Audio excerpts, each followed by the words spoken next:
Hello दोस्तों, good evening. कैसे हो आप लोग। आज की इस वीडियो में हम फिर से अपना टॉपिक शुरू करने जा रहे हैं, फ्लूइड्स। आज इस टॉपिक का या फिर इस चैप्टर का लास्ट टॉपिक होगा जो हम कवर करेंगे, सरफेस टेंशन। तो इस चैप्टर की ये लास्ट वीडियो होगी। आज की इस वीडियो में हम सरफेस टेंशन कवर करेंगे। ये इतना पार्ट हमारा हो चुका है। आज हम ये अपना last topic surface tension cover करेंगे। तो चलिए शुरू करते हैं। Surface tension. सरफेस टेंशन, अच्छा इस वर्ड से क्या समझ में आ रहा है पहले थोड़ा सा देख लेते हैं। टेंशन वर्ड ये हम बहुत बार फिजिक्स में पढ़ चुके हैं। ये एज इक्विवेलेंट टू फोर्स होता है, बहुत बार पढ़ा होगा। सपोज ये एक रोप वाली प्रॉब्लम है, तो इसमें हमने बहुत बार पढ़ा होगा कि इसकी टेंशन T1 है, इसकी टेंशन T2 है, तो इनकी वैल्यू बताओ। तो ये T1 T2 क्या है, एक तरह से फोर्स ही है ना, कितनी लग रही है इनके पास। तो tension is equivalent to force, ठीक है। तो सरफेस टेंशन का क्या मतलब हुआ। लिक्विड में, लिक्विड जैसे किसी वेसल में लिक्विड रखी हुई है, सपोज ये एक बीकर है और इसमें कोई भी एक लिक्विड है, कोई भी हो सकती है।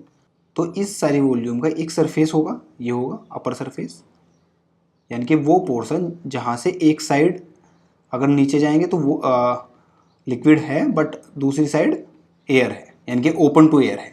तो इस एरिया को हम क्या बोलते हैं, इस एरिया को हम बोलते हैं सरफेस या फिर surface of liquid. Surface of liquid. तो सरफेस टेंशन होती है जब कोई चीज़, इसको थोड़ा साफ सा बना लेते हैं। सरफेस टेंशन वो फोर्स होती है जो मॉलिक्यूल इस सरफेस पे प्रेजेंट है, तो जो एक्स्ट्रा फोर्स इन मॉलिक्यूल्स पे लगी हुई होगी, यानी कि सरफेस के मॉलिक्यूल्स पे लगी हुई होगी, उसको हम सरफेस टेंशन से जानते हैं। पर ये इतना सिंपल नहीं है, इसको अभी समझते हैं। ये पर यूनिट लेंथ निकलेगी, पर यूनिट एरिया निकलेगी, पर यूनिट वॉल्यूम निकलेगी। आखिर इनके पास इनके ऊपर फोर्स लगी क्यों होती है, एक्स्ट्रा फोर्स क्यों लगी होती है, जो मॉलिक्यूल यहाँ पे उन पे क्यों नहीं लगी होती। तो ये सब अभी हम देखेंगे।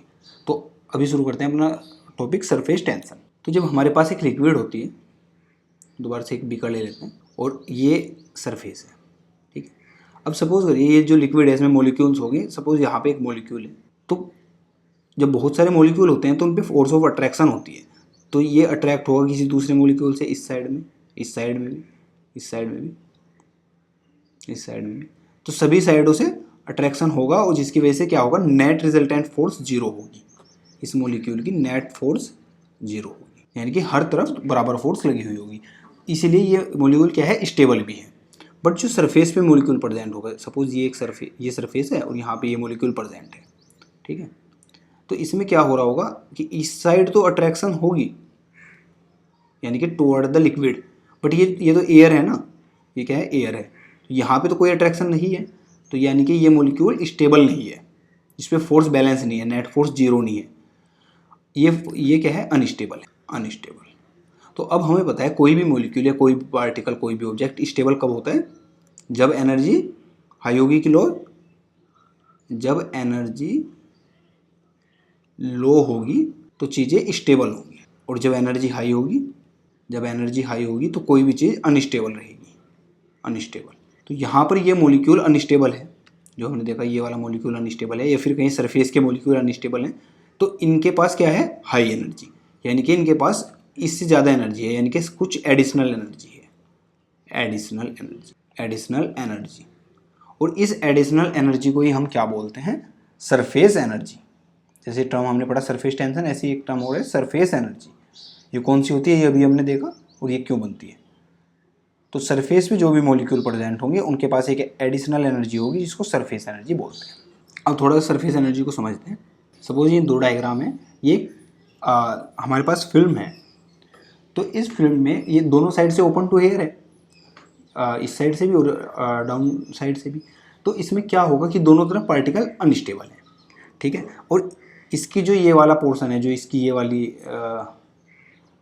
मतलब बाउंड्री है, ये मूवेबल है, और ये सपोज फिक्स बाउंड्री है, ठीक है। तो अभी हमने इसको F फोर्स लगा के मूव किया, और कितना मूव किया, D डिस्टेंस पे, और ये जो लेंथ थी ये L थी, ठीक है। अभी हमने लिख रखी है L थी। तो जो वर्क होगा इसके अगेंस्ट किया जाएगा, वो कितना होगा, वर्क कितना होगा, force into displacement F into D. और यही वर्क, यही एनर्जी किस तरह से हो जाएगी इस फिल्म में, ये फिल्म अब इतनी हो चुकी है ना, तो ये इसमें किस तरह से हो जाएगी, एज अ सरफेस एनर्जी, यानी कि additional surface energy. Additional energy कितनी आई इसके पास, एफ डी, ठीक है।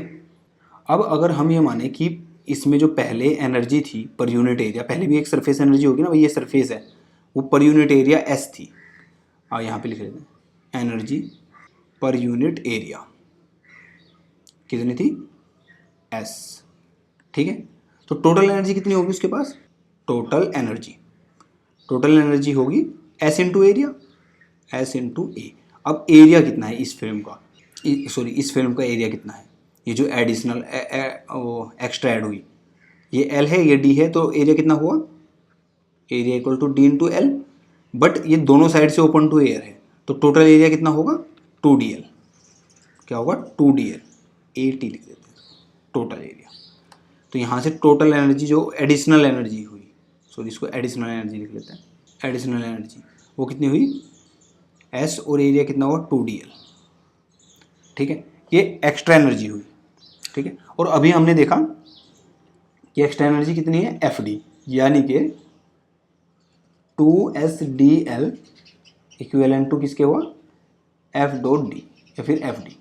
तो यहाँ से डी कैंसिल आउट हो जाएगा, तो एस की जो वैल्यू है वो कितनी है, एस की value F divide by 2L। तो यहाँ से हम इसे कैसे एक तरीके से और कैसे डिफाइन कर सकते हैं कि जो एस है सरफेस एनर्जी है वो क्या है, फोर्स पर यूनिट लेंथ। भाई इसकी यूनिट क्या है, न्यूटन, यानी कि फोर्स है, ये लेंथ है, ये एक एडिशनल 2 फैक्टर है, इसकी तो कोई यूनिट नहीं है, तो इसको कैसे डिफाइन कर सकते हैं, फोर्स पर यूनिट लेंथ। या फिर इसको ऐसे भी समझ सकते हैं कि ये दोनों साइड से ओपन है, तो ये 2 का एक टर्म आ गया।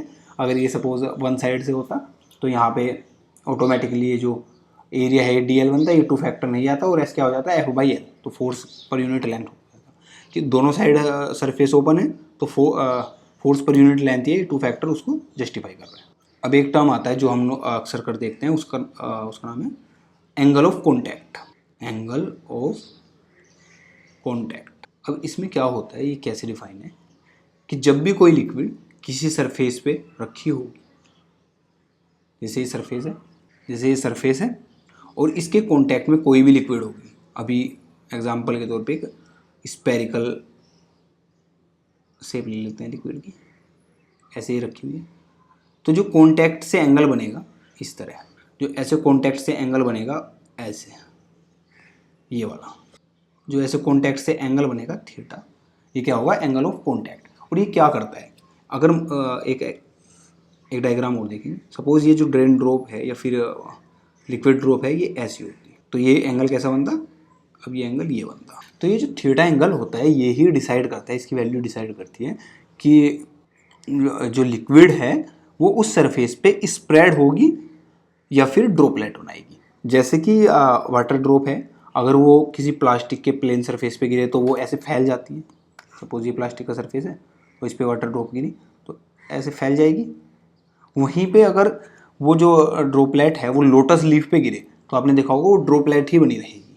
ठीक है, तो ऐसे ये एंगल ऑफ कॉन्टैक्ट डिसाइड करते हैं, या फिर ये हमको बताता है कि कोई भी चीज़ एज अ ड्रॉपलेट उस सरफेस पे रुकी रहेगी या फिर वहाँ पे स्प्रेड आउट हो जाएगी। तो ये था एंगल ऑफ कॉन्टैक्ट। अच्छा, आपने ये देखा होगा कि जब भी कोई फ्री वाटर ड्रॉपलेट या फिर वो फ्री लिक्विड होता है तो वो एक स्पेरिकल ड्रॉप की शेप ले लेता है, चाहे वो रेन ड्रॉप हो या कुछ भी हो। ऐसा क्यों है, क्योंकि जब भी कोई चीज़ फ्री होगी तो वो स्टेबिलिटी अचीव करना चाहिए, और स्टेबिलिटी कहाँ मिलती है, स्टेबिलिटी कब मिलती है, जब एनर्जी लो। स्टेबिलिटी कब मिलेगी, लो एनर्जी पे। और लो एनर्जी किसकी होगी, जिसका एरिया कम होगा, जिसका सरफेस एरिया कम होगा। क्यों, क्योंकि सरफेस जितना बड़ा सरफेस हो गया एरिया होगा, सरफेस एनर्जी उतनी ज़्यादा होगी। भाई सरफेस एनर्जी एक अलग से हमने पढ़ा, ठीक है, ये सरफेस है, तो वही सरफेस एरिया जितना ज़्यादा होगा उतनी ही सरफेस एनर्जी ज़्यादा होगी। अभी हमने पढ़ा था कि सरफेस पे एक अलग से एनर्जी होती है, इसको सरफेस एनर्जी बोलते हैं। तो जिसकी लो सरफेस एरिया होगा उसकी सरफेस एनर्जी भी कितनी क्या होगी, लो होगी।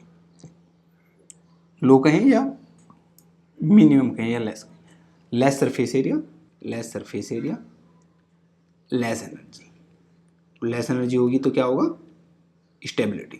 तो क्या अचीव होगा, स्टेबिलिटी। तो अब ये ये लेस सरफेस एरिया है ये किस शेप में अचीव होता है, एक्चुअली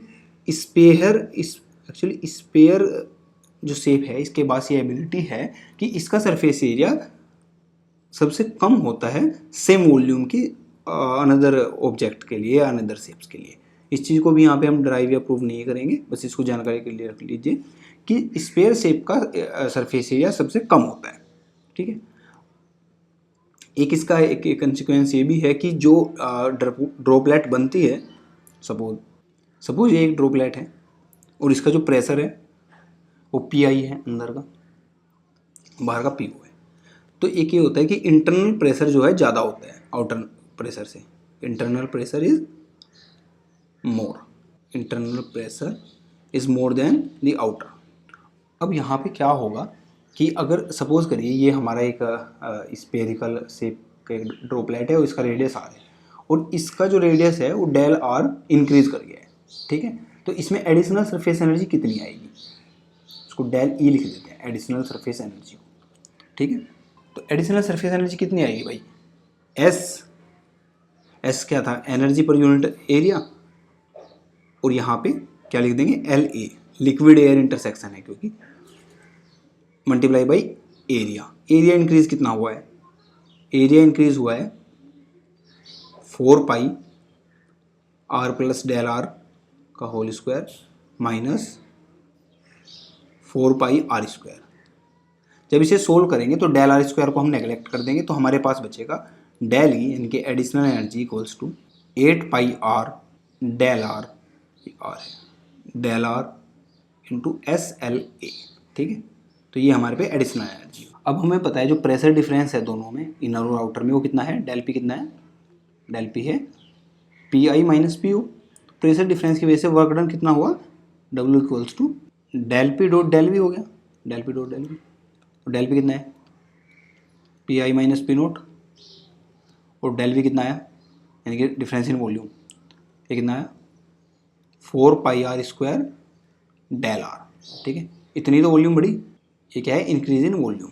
ठीक है, डेल आर, इसको सोल्व करेंगे तो अब अगर देखा जाए ये वर्क डन है, यही तो as a surface energy store हुआ होगा, स्टोर एज सरफेस एनर्जी, अभी हमने पढ़ा था, store as a surface energy.